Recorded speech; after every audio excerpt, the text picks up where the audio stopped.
Hey friend, oh my goodness, I am putting my reading journal together today and I could not be more excited. This is my first journal from Archer and Olive. I've heard such good things about them and how great quality the paper is, so I'm really excited to try them out. So I already unboxed it when I first got it because I couldn't wait to see what it looked like, but I went ahead and wrapped it up so you could see it too. This is the A5 Crescent Moon dot grid notebook, and this has the Neapolitan pages, so it has white, the brown craft paper, and the black pages, and I was so excited. I'll give you like a reenactment of when I first opened it because I thought it was gonna be like all white for like a third of the book, then like all craft paper for another third, and then all black in the last third, but that's not at all how it was. So I was pleasantly surprised with how they kind of like mixed them all in, and here is a very bad acting of a reenactment of when I first opened this journal.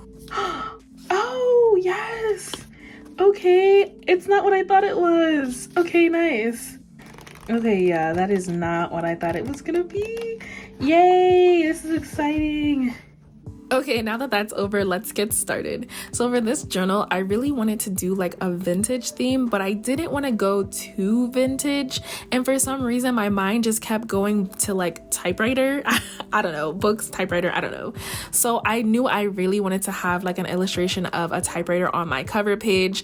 I do want to keep it really simple, so I'm only going to use a few colors throughout like the main spreads of this journal because I do plan to use pages in this journal to write about different books that I like or didn't like, I guess, and whatever colors or emotions, you know, that book evokes, then I'm just going to use those for that spread, if that makes sense. So I just want to keep everything else just like minimal and simple.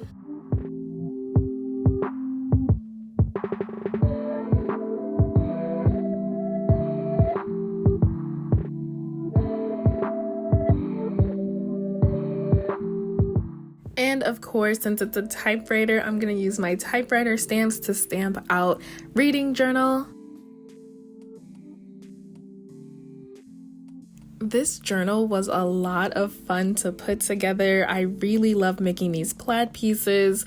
I love the colors that I used, and it was just so relaxing. I just put on an audiobook and was just journaling. Two of my favorite things to do, reading, or I guess listening to a book, and journaling. It was so much fun. I also just tried to like take my time in setting this up. I didn't want to rush it. I wanted to like figure out how I wanted to use this best and, you know, go from there. So I did this over a couple of days.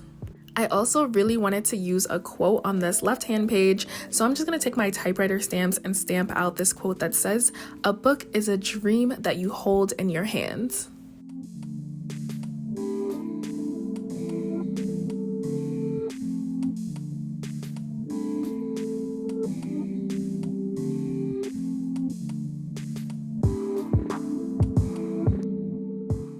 Yes, I really love how this came out. It looks so good. Like I'm so excited. I cannot wait to use this journal. Anyway, okay, so moving on to the first spread. This is where I'm going to track all of my monthly reads.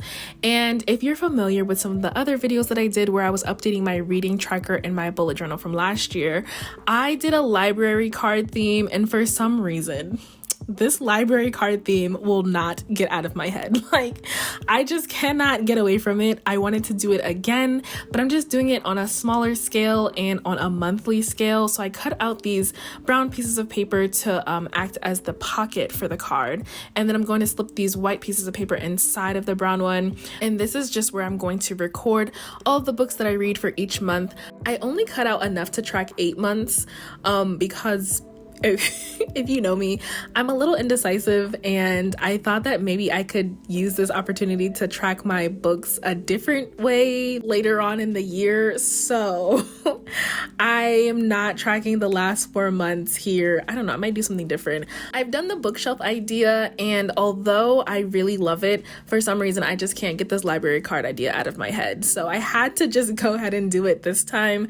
And then for the last 4 months, I might add in a little bookshelf or something. I don't know, we'll see. That is the fun of bullet journaling. This is why I love bullet journaling, because you can just do whatever you want.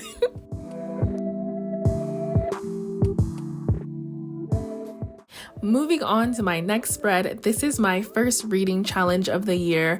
I'm doing the alphabet challenge, and I'm basically just going to be reading books that start with each letter of the alphabet. I wanted to keep this page pretty simple, so I basically just sketched out all of the letters from A to Z in like a typewriter-esque font.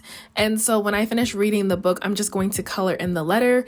And as it so happens, I finished my first book of 2023. The book was called And the Category Is Inside New York's Vogue House and Ballroom Community. This book was really good. I won't go into too much detail because I do plan to do kind of like reading wrap-ups at the end of each month, but I'm excited to color in the letter A for this challenge. We are off to a good start. 1 down, 25 more to go.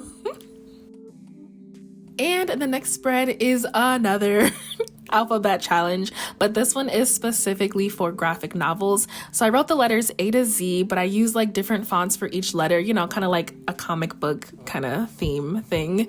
And I'm actually going to probably color these in with like the color palette of the cover of these books instead of sticking to like the 4 colors that I'll probably be using on the other alphabet challenge, just to kind of switch it up and make it a little bit different. Next up is my quotes page, where I'm just going to add different quotes that speak to me from all the books that I read this year.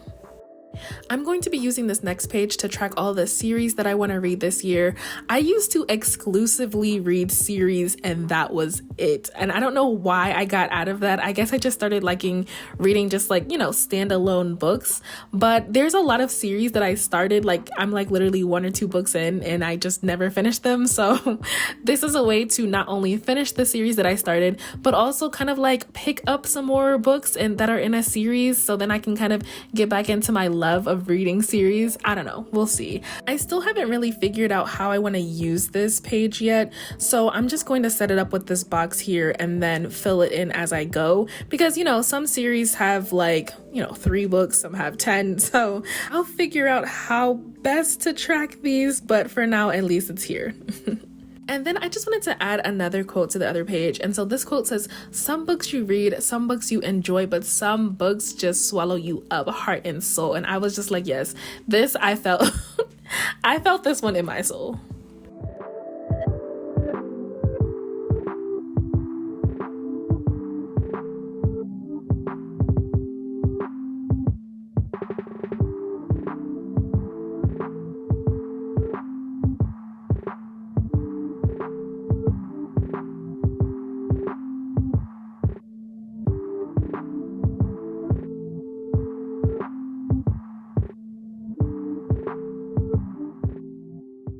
Okay, so at this point, I was way too eager and excited to use the craft paper and the black paper. So I'm skipping ahead a few pages, and on the left-hand side, I'm going to do my best book of the month, where I'm just going to paste the cover of my favorite book for each month. And then on the right hand side, I have my book bracket. So I'm going to basically pick the best book of each month and pin them against each other until we get the final best book of the year. For my bracket, I wanted to randomize it because I thought it would be a little bit more fair. I didn't want January to go against February and March to go against April and so on. So I tried to use Siri to kind of give me some random numbers, and it didn't quite go as expected, but we finally got the results that we wanted. Hey Siri, give me a number between 1 and 12. It's 1. Okay. So this is gonna be January. Hey Siri, give me a random number between 1 and 12. It's 7. Okay, so July. Oh. How am I gonna differentiate? I didn't think about that. Okay, maybe I'll just do like J-U-L. That's gonna run together. It's okay. Okay, we're gonna keep going. Give me a number between 1 and 12. The answer is 12. Okay, so January, July, March, November, December. So yeah, as I mentioned, it doesn't look the best, but we got there and that's fine. So this next page is my top 10 books of 2023. And the reason I did this is because, again, my decisiveness is just not there sometimes. So let's say I read like 3 really good books in April, like top 3 of all the books I read in 2023, but I only can pick one of them for the bracket and one of them to be the best book of the month. So this is where the other 2 could possibly live or, just be. So I'm going to be doing this page later on and down the road when I get like my favorites of the year. So for the last spread I'll be setting up today, it's going to be my 2022 Goodreads Choice Award winner challenge. And I also get to use these black pages, which I'm really excited about. But I always feel like I'm behind whenever it comes to the Goodreads Choice Awards winners. I don't feel like I ever really read any books that are like on this list or in the running to be a winner. So I'm gonna actually just go back and read all of the winners from all of the categories from this past year in 2022. Ironically though, I did read 2 books on this list. I read The Maid and then I read Heartstoppers Volume 4. I don't know about you guys, but for some reason I don't feel like it's fair for me to vote for these books if I had never read the other ones that it's going up against. You know what I mean? I feel like I want to read all the books in the category before I get to choose that one. Do you ever have that feeling? Like it's not fair until you read all of them, then you choose the best one, right? Am I alone in that thinking? Look at that. That looks so good. Oh my God. That gold though. That gold.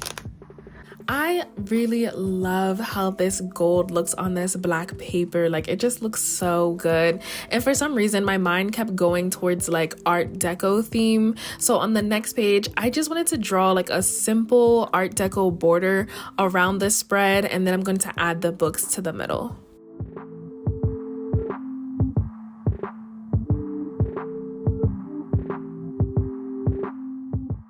So I went ahead and just printed out the book covers for all the 2022 winners on some sticker paper, and I'm just going to stick those to the page here. I'm a little bit nervous about this challenge because there's a few books on this list that I'm just like, I don't know, like things I don't think I would have picked up for myself. But that's the beauty of this challenge, just to try to branch out and read other things that I've never read before. I am excited because there are a few books that were already on my list that I'm excited to read. So I probably will try to get to those first. As I mentioned, there were 2 books on here that I've already read. The Maid, which was the winner for mystery and thriller, and Heartstopper Volume 4, which was the winner for graphic novels and comics. However, I'm going to replace those 2 books with 2 other books, and this works out perfectly because for the fantasy winner, it was House of Sky and Breath, and this is actually the sequel to the first book, House of Earth and Blood. So I'm going to add the House of Earth and Blood so I can also read the House of Sky and Breath. There is also another series on this list. The Final Gambit is the last in the kind of Inheritance Game series. So because I already read the first book, The Inheritance Games, I had already planned to read The Hawthorne Legacy and then of course The Final Gambit as well. So I'm going to replace The Maid and Heartstopper with House of Earth and Blood and The Hawthorne Legacy. To track which books I read from this challenge, I'm going to just draw some stars underneath the book to indicate my rating for each of the books. And since this took me a couple of days to put together, I am excited to say I actually finished my second book of 2023. I read Book Lovers, and here I am giving it 5 stars. This book was so good. And here is a final flip through of all the pages we set up today.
I absolutely love how everything came out. I am so excited. I cannot wait to get started.